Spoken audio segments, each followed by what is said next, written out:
Refreshing lunch. Thank you. It's my great pleasure to chair this next session. We've had contributions from many great centers of theology at this conference, from Krakow, from North America, from Frankfurt and Innsbruck, even from Rome, and now from another great center of Catholic theology. And you might think I'm referring to St. Patrick's College, Maynooth, where our speaker, Professor Michael Conway, is Professor of Faith and Culture.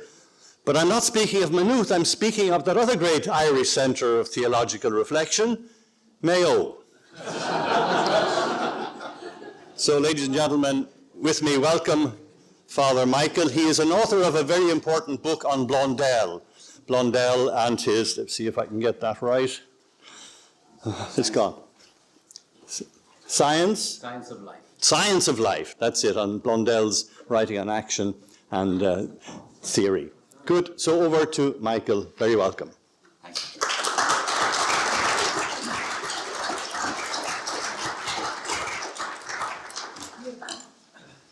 I hope you don't mind if I take off my jacket so that it'll at least look like I'm working.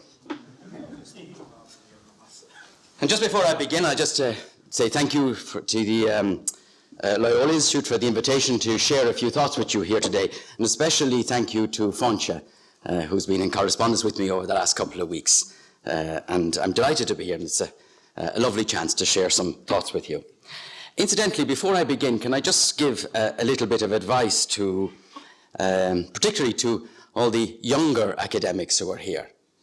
Never, ever write an abstract before you write the talk or your lecture. I always tell students that they should write the introduction first, but it never dawned on me how treacherous and dangerous it is to write an abstract before you know what you've actually written. I think really the idea is that aspirations are dangerous and they will get you in trouble.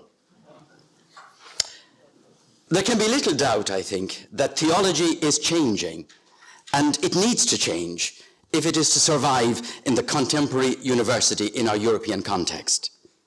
There are many underlying reasons for saying this that span a spectrum from a dramatic drop in the number of seminarians who traditionally read theology, and this is so clear to me working in Maynooth, to the changing face of religious affiliation in the culture at large. The conditions of faith life, of religion, and of spirituality have radically changed over the last 20 years or so. And this necessarily impacts on theology as a subject in the academy.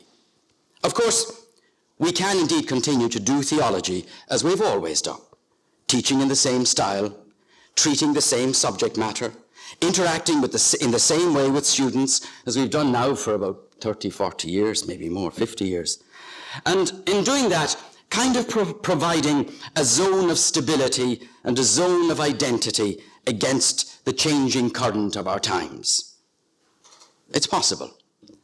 But I believe that if we do that, then not only is it short-sighted, but it will also lead to an expression even of theology itself that would make little contribution to Christian life as a dynamic presence in our wider culture.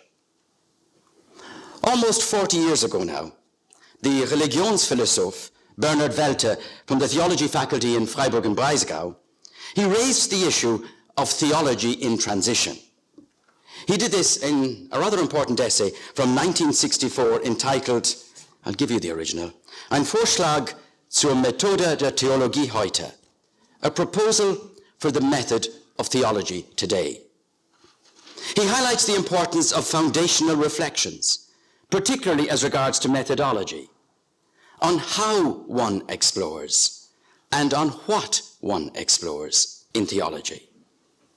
Welter maintains that we have gone from a relatively quiet and stable phase for theology prior, say, to the 1960s, to a dynamic phase of transition that is of enormous proportions, which in itself is part of a greater historical movement in the experience of being, die Seinserfahrung.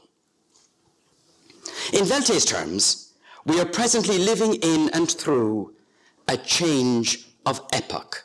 And I heard the word epical this morning at some point. This change of epoch is mirrored in changes in the history of Christianity, which in turn impact on how theology is understood and practiced. An exemplar of epical change would be the transition from the biblical world of the New Testament to the Hellenized world of late antiquity, together with the Constantinian and post-Constantinian church with its great councils. A second example would be the transition from the Middle Ages to the Renaissance and Reformation world.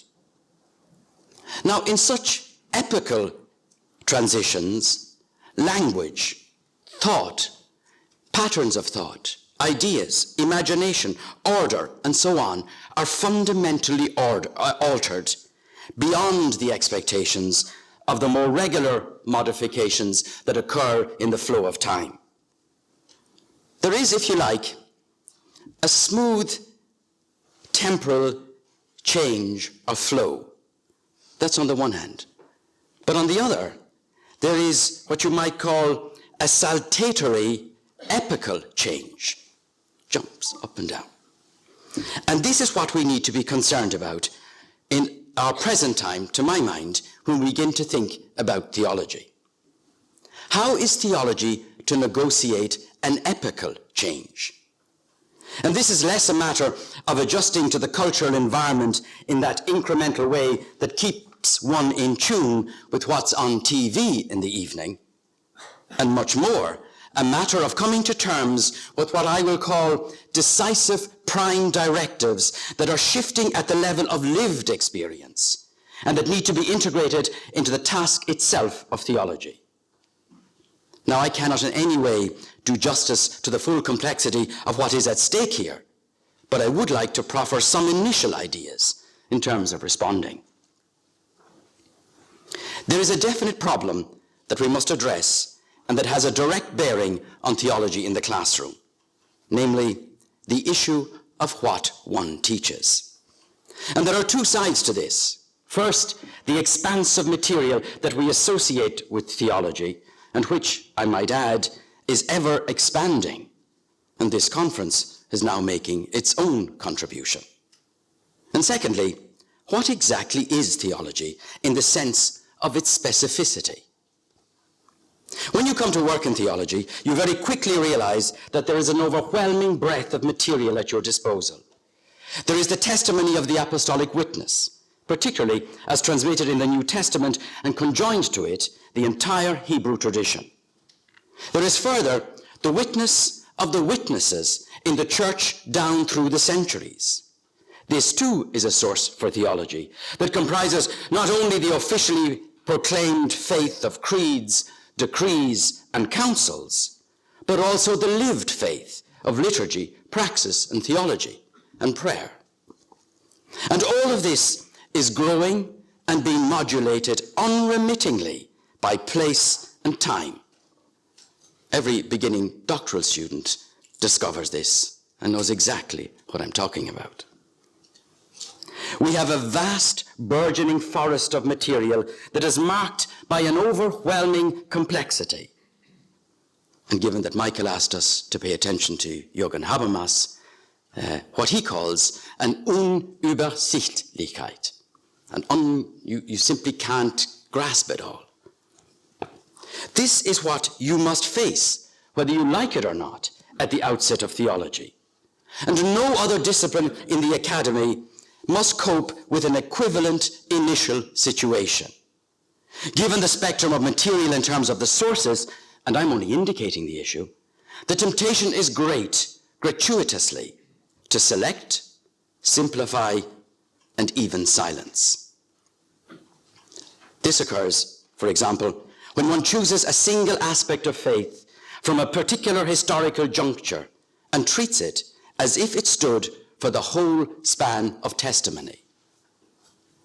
Likewise, one could take a single witness, even a saint, as an absolute representative of the whole. St. Thomas has sometimes been treated, even quasi-officially, in this way. Even the present state of historical studies speaks against any such simplification that would treat an extracted expression as somehow representing the whole. Theology must not forget that it is bound to the universal, to the whole testimony of the church, beginning with the first witnesses and continuing down through the ages, and in this way, and this is crucial, is connected to the whole of the origin of revelation. Theology must respect the whole Bible, the whole apostolic tradition, the whole lived history of the church, and even the whole human race. Pope Francis is acutely sensitive to this. In unscripted remarks to a group of university rectors just last Monday, he warned against ideologies, saying that they destroy creativity and even one's own heart because they only make us see one way and close off the universal panorama. Ironically, never before in the history of theology have we had such easy access to a wealth of material in terms of academic exploration. The great teachers, for example, of the Middle Ages had little access to the fathers in comparison to us. And furthermore, we have now learned to read the breadth of this vast material historically and critically, which in turn has opened up new levels of understanding that have completely changed the face of theology. Indeed, even the awareness of the complexity of this vast tradition in theology is relatively new and cannot be ignored in any would-be theology. The option of returning to earlier, more simple forms of engagement is neither open, nor credible, nor honest. Fideistic readings of the task of theology may be charming and even attractive in such a situation, but they will not generate faith life in and for the future. How is theology to remain authentic and even-handed in this rather perplexing situation? How is it to remain faithful to its own specificity? And how is it to proceed so that it can discover and express the one gospel that signifies the one revelation of God in Jesus Christ? These are crucial questions. Now, you can't see my notes, but I have a heading here that says, that I've taken from Vetera and really can't be translated, Die Sache der Theologie. Now, in the language of the Derry girls, that would be translated as the theology thing.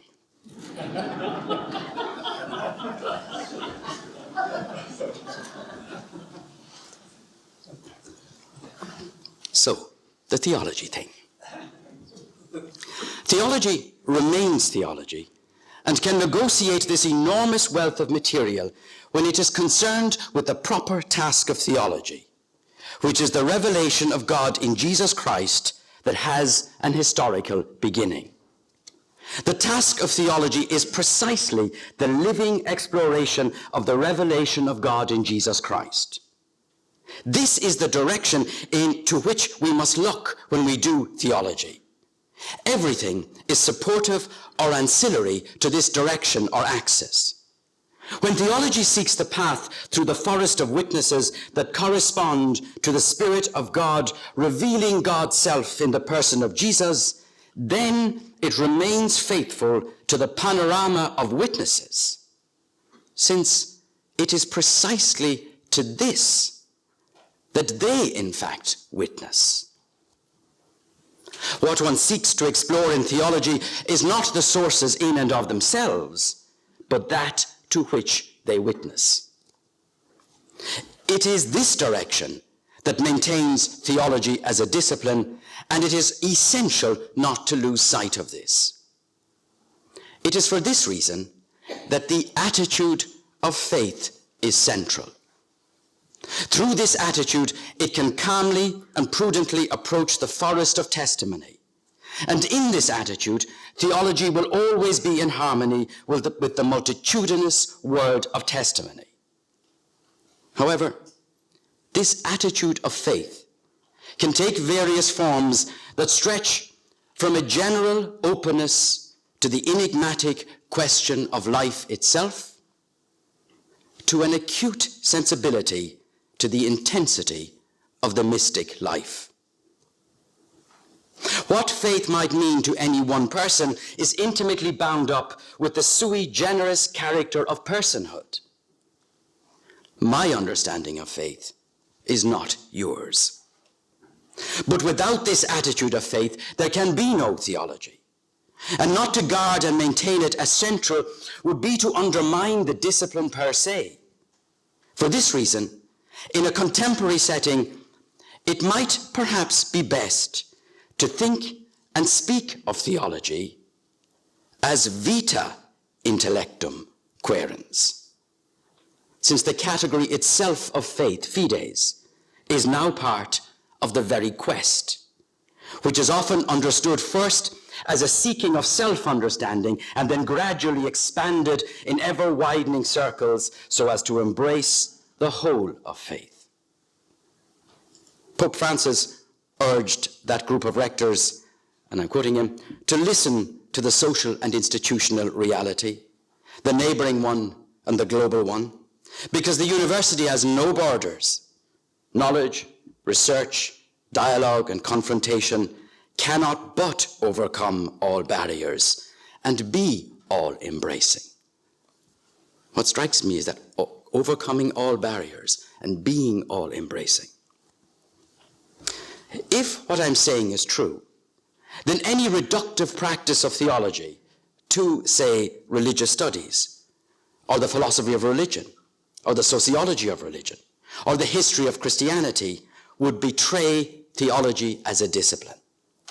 And this, worryingly, I think, is a feature of many schools of theology, who on the one hand realize that they must do theology differently in order to respond to a changing situation, but who often unknowingly, on the other hand, abandon doing theology. The boundaries are first obfuscated, and then the disciplines collapse. Theology may certainly include, for example, religious studies, but religious studies can never be theology. This is so important because when theology does not pay careful attention to these distinctions, first, the discipline begins de facto to disappear from the academy. But perhaps more importantly, theology itself excises and replaces the living source of its own energy, what makes it so interesting, with a simulacrum. This, I suspect, is a significant step in the demise of theology in the contemporary university, particularly in the English-speaking world. It betrays its own life source, its raison d'être, and even the attractiveness of the discipline. A change of epoch has enormous implications for theology. There is, as it were, a transcendental ground to human experience that is conditioned historically, culturally, and otherwise, and that is specific to each epoch. Every new epoch, with its transcendental ground, gives rise eventually to a new way of understanding faith and indeed of witnessing to faith. This, in turn, determines the epoch for an expanse of time and in a broad way, so that on the basis of such an epical foundation, the message of the gospel as a whole is recovered in a form that might prevail over the epoch. We do not have a continuous developmental movement in time, but rather a series of epochs that act as platforms of stability and that are in tectonic movement in their transitions. That kind of idea. Large plates clashing and pushing off one another. This is what I believe we are experiencing at present. It can, of course, be terribly destabilizing, and naturally, many will strive to hold on to the outgoing epoch, which does not disappear instantaneously, but gradually fades as the new one begins to take center stage. In such epical transitions, new ideas, patterns of thought, organizational structures, and what I have termed prime directives are most often determined first by the ambient emerging epoch before they become explicit parameters of Christian practice, structure, and thought. In the turnover from one epoch to another, the language and patterns of thinking of the earlier epoch are destabilized, questioned, even rejected, and can no longer function in an uncontested way. And there's the clue. This explains why, in periods of epical transition, you get counter-movements that are defensive and that strive to hold on to the fading regime. But in fact, the horse has already bolted. Pope Francis recently observes that looking back to find inspiration is good, because without roots, we cannot progress. But to go in reverse is to go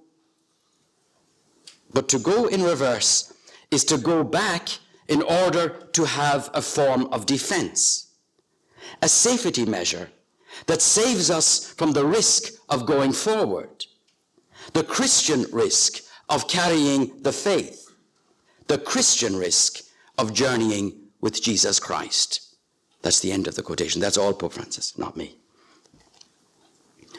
Theological reflection draws on the originating gospel, the good news, and on the whole of church witness. Whereas it looks in one sense backwards, it cannot be satisfied with the mere parataxis of the epical groups of testimony. It looks to the past, not with its sight directed to the past, but with a view to understanding an original revelation in the present. How is this to be achieved? It requires, at least in part, the study of epical transitions, paying attention to the connections, the necessary continuity, and the necessary discontinuity. In terms of theology, what one discovers in these transitions is that it is ever more foundational Christian motives that lay dormant and therefore unknown that are at the heart of change. These motives are to some degree nearer the origin, latent in time, and come to the surface in due course to be drawn out and developed and give life in a new constellation. They build the links for theology between the epochs and are perhaps only really understood in hindsight. It is, however, the later foundation in the experience of being that calls forth these new motives and that leads in time to a new expression of the same gospel life. This is not a haphazard process, nor an easy accommodation to a cultural matrix, nor a desire to achieve novelty for its own sake, but a necessary change, whereby the living dynamic of the gospel life can take root in a new epoch and bring forth new life.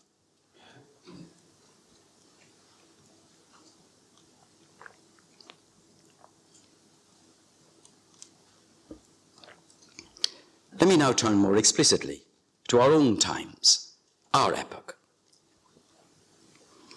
First, I'd like to highlight two prime directives that reflect the human condition as experienced in our European context. And clearly, I'm only just taking two examples. The first is a heightened appreciation of the importance of the singularity of the human person. And the second, an acute sense of the value of personal freedom. Such conditions are essential, not only in terms of our sense of being a self, as you might find discussed, say, in the work of Charles Taylor, but also in terms of being in community and even forming a society. They are awakened too in the encounter with the original testimony of revelation, whereby the very originality is discovered not just in the external and the historical, but also in the transcendental and the personal. It is in this way that the living word of the gospel can be discovered, uttered, and lived out in an appropriate way in our epoch. There is an inner occasion that can be recognized as central, non-negotiable, and utterly free in any prospect of discovering the original revelation in our times. The word of revelation will indeed be first understood as coming from without, but in a vital second movement needs to be understood in an original way as coming from within, as a sort of awakening of what was suspected, intuited, hoped for, but finally and fully recognized as being one's own. This requires theology to engage with the other in a gesture that is at one and the same time engaging and reserved, proximate and distant, personal and respectful of the other and of difference. Let me put this in more concrete terms. In 2018, the 2018 pre-synodal meeting for young adults points clearly to some of the stumbling blocks to faith life in general and to institutional affiliation in particular in our time. The final document, composed by young adults in response to Pope Francis' invitation, remarks that, and I'm quoting, "Lots of young people, having lost trust in institutions, have become disaffiliated from organized religion and would not see themselves as religious," in inverted commas. However, young people are open to the spiritual, unquote. I read this very common expression, "I'm not religious, but I am spiritual," in the Augustinian and Pascalian traditions of the inquietum cor, that restlessness of heart that seeks that which it has already found, but not yet discovered.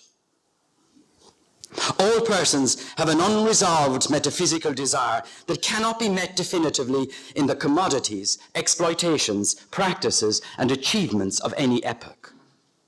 And many young adults find that the institutional church itself is a block to seeking out a resolution to this foundational desire of the self. The disaffiliation from the institutional expression of church, which is so widespread now in our culture, does not, however, translate into a complete insensitivity to the faith dimension of life, which is itself expressed in terms of being spiritual. And this is surprisingly general across our so-called secularized European cultures. One might even say that in this expression, God continues to draw near to young people in multiple ways and invite them into a relationship. But as they themselves so eloquently attest in that document, they struggle to find language, sources of meaning making, and places of encounter when it comes to faith. At times, the institution even creates impediments to an authentic living out of faith and to the recognition of God's revelation in Jesus Christ. In terms of obstacles, one might mention scandals that continue to plague religious institutions, including, for example, the inability to acknowledge, reckon with, and take responsibility for the lack of transparency that still pervades the clerical world. The wholly inadequate place and role of women in the decision-making and leadership structures of the church. The lack of appreciation of and discrimination against LGBTQI+ persons. The insufficient resources and attention paid to some ethical issues in society and culture, such as the plight of refugees, homelessness, and climate change. The inability to treat young adults as co-equals in the church and mentor them in roles of leadership. All this can neither be denied nor ignored, but must become part of the critical reflection that is theology, if there is to be a healthy, open, and welcoming institutional life in our time. It is important to underline that in terms of the precise task of theology, that this is not to be concerned with the private interior life of those who may wish to study theology. Rather, it is a matter of the living spiritual current of an epoch, from within which theology might renew itself. There is a foundation to the life of faith, which can be, and often is, characterized now in the language of the spiritual, which is not exterior to or alongside the world at large or the history of being, but is intimately connected to the human condition itself, and therefore to the whole human family. And it is, it seems to me, a real possibility for theology to bring this foundation and the fraternity that goes with it to the fore as part of our responding to our epoch, to nurture it and seek through it to contribute to all life on earth.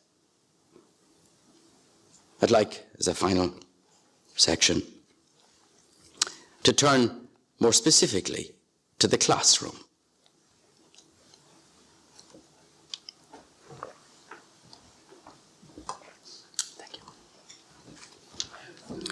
The word of revelation, which theology, in community with the whole church, must strive to discover as an original sight and insight, has always the character of a message that speaks decisively to the whole of human existence. It is only understood in its precise meaning when the whole person is brought into play. This occurs, of course, critically in faith. Now, this cannot be coerced, manipulated, or induced by any teacher, for example. Pope Francis speaks helpfully of what he terms the dialogical way in theology. It involves a certain openness to the other, and I'm quoting him, that is without a spirit of conquest, without a desire to proselytize, which is baneful, he says, and without an aggressive intent to disprove the other. Unquote. Many, if not most, students of theology would now self-describe as searching or seeking. And the theology classroom is a powerful place in which to meet them in this searching, but only when one does not try in any way to anticipate or inflect their journeys. The space of freedom is vital and is to some degree the guarantor of the personal appropriation of faith. And this is crucial in our epoch, where personal freedom, as I said, is a prime directive of being. We need, I am suggesting, to begin to take seriously the dialogical way of theology. Students need to experience the two-way exchange of dialogue, not as a conversation that facilitates access to what has been already established, and to a tradition understood as that which has already been given, but as a creative moment of that very tradition being lived in the present. In other words, we need to live the tradition in the classroom exchange itself.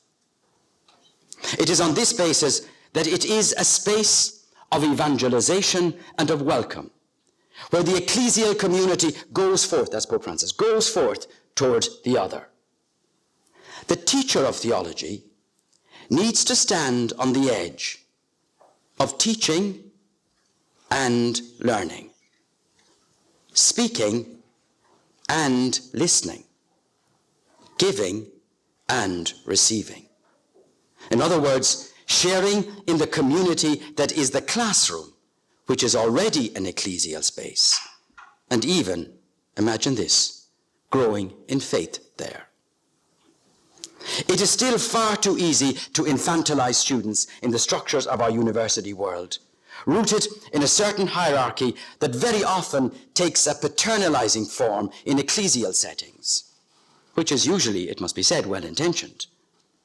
Seamus Heaney has the height of praise for his time teaching in Carysford College, but he remarks in a mild critical note this tendency toward paternalizing among some of the older staff at the time.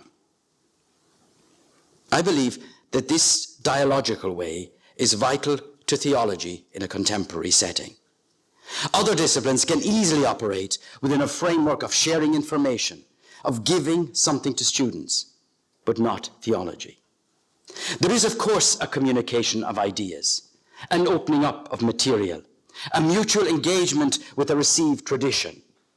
But all of this is relative to the dynamic of a living encounter, of an authentic exchange, and of an openness to mystery. It is not merely a matter of presenting or even representing the material of theology, but of realizing to some degree that which it explores in the very act of exploring, which is an event of being, an epical instance of eternity. I could add a gloss to a medieval dictum and say that ultimately what is received from elsewhere. Quidquid recipitur, aliunde recipitur. Otherwise, it's not theology. It is a difference between riding a horse and reading about horses in a book of veterinary medicine. And if I may quote Mary Oliver, while apologizing to the chair for the poetic thing, though it's not a piece of poetry, I'm quoting, "The idea of love is not love. The idea of ocean is neither salt nor sand. The face of the seal cannot rise from the idea to stare at you, to astound your heart." End of the quotation. I concur with Thomas Halleck, the Czech philosopher and theologian, when he states squarely, and I'm quoting, "God is mystery. That should be the first and the last sentence of any theology. Not to begin there in that mystery, and to be fully aware of being there, and not to end there too, and in that way recognize fully the opening that is that mystery, is in a certain sense not theology, but ideology or something else. No other discipline in the academy is burdened with this awareness. But then, as Karl Rahner argues so cogently, and I'm quoting, "Mystery in its incomprehensibility is what is self-evident in human life." End of the quotation. In other words, when all is said and done, it's the greatest fact of them all. And if that is so, not only has theology a sure footing in every epoch, but no other discipline has its advantage in terms of being of interest and being an issue for every human person. Thank you.